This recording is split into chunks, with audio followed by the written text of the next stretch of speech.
Greetings, every peoples. This is your cult of personality speaking. Yeah, let's get this out of the way. I'm a pony. Big whoop. ToonKriticY2K is the name. Tunes are the name of my game. And yes, it is October. Halloween is right around the corner. And I gotta say, I love this time of year. The trick-or-treaters, the how much candy can you eat before you get diabetes contest, the costumes both good and not so good, and my personal favorite thing to do in the month of spooking... Whoa, okay, does this look like Xmas to you? Look, I know some malls are already selling Christmas stuff now, but I do not work under these conditions, you ignorant mother...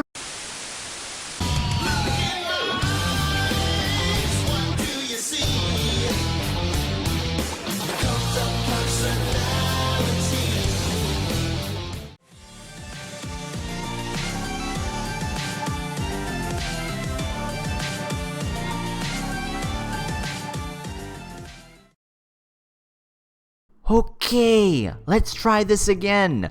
One of my favorite things I like to do during October is to catch up on my favorite horror movies, whether they be animated or live action, and I love horror. Horror is firmly rooted in popular culture, and we enjoy watching horror movies and playing scary games because we like it for the story, whether it's good or bad, and well, we're just that messed up. So this October, I want to be a little different. With so many horror movies to show, I want to recommend to you guys some scary movies that you'll be able to watch with your kids, if you have any, or just want to watch these for nostalgic reasons. And since I'm the Toon Critic, you'll automatically listen to me because I'm an internet reviewer.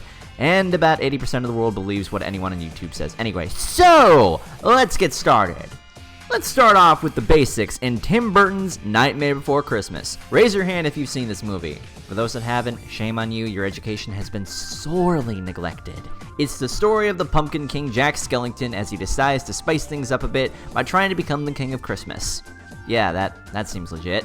The fun thing about this movie is that not only is it a Halloween movie, but it's a Christmas movie too. Kids these days love monsters. The freakier the better, right? This movie is regarded by many as being the quintessential stop-motion masterpiece from the mind of Burton. Story-wise, it's brilliant and teaches kids that you should always be true to yourself, even if you want to kidnap Santa Claus and take over Christmas. It looks great, the story is great, the concept is great. This is the one movie you have to show your kids. Or if you're just a Burton fan, or if you just have fantasies over Jack Skellington. Speaking of monsters, Pixar and DreamWorks both have their fair share of monster mashes, with Monsters, Inc. from Pixar and the lesser-received classic Hotel Transylvania.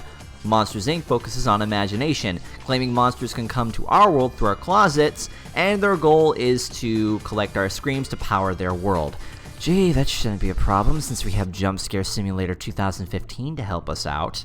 It's got quite an interesting concept and great characters to back it up, while Hotel Transylvania settles for turning the monsters we used to be scared of into family-friendly parent types for Dracula's daughter. Yeah, Frankenstein, the Wolfman, we can just chuck their scariness factors right out the window.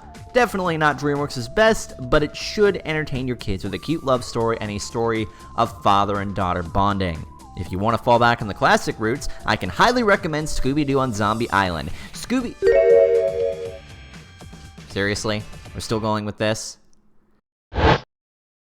Anyway, Scooby-Doo on Zombie Island is the old-school Scooby-Doo goodness that has fun-filled songs, goofy antics, and follows the same formula this series is well known for before the series became more overrated than Frozen. Oh yeah, I went there. Unfortunately, if you want to cheat here, if you've seen one Scooby-Doo movie, you've more than likely seen them all, minus one or two minor story changes or character developments. But who follows continuity these days?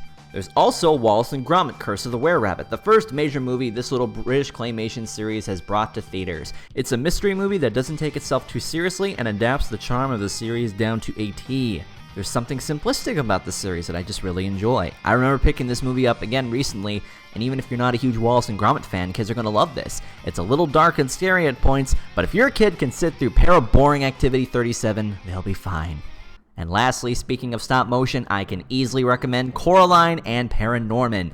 Both focus on kids solving mysteries and encountering paranormal entities that they must overcome to save their loved ones.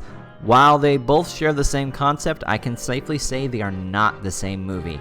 Paranorman focuses on overcoming the unfair adversity of being deemed the odd one, while the other movie deals with learning to value your parents and not give in to the temptation of something better.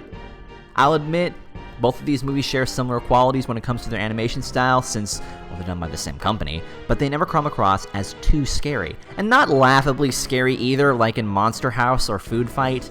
The stuff you see in Coraline may be a little edgy, because after all, nothing says scarier than an evil witch entrapping kids and pretending to be better than your mother and giving you the perfect life in exchange for cutting out your eyes and sewing in soulless black buttons, right? Totally. So, those are the best movies I can recommend this year for you folks. Hope you guys have a happy Halloween or Nightmare Night, whichever you prefer. And with that being said, I am the Toon Critic, keeping you totally tuned for your viewing entertainment.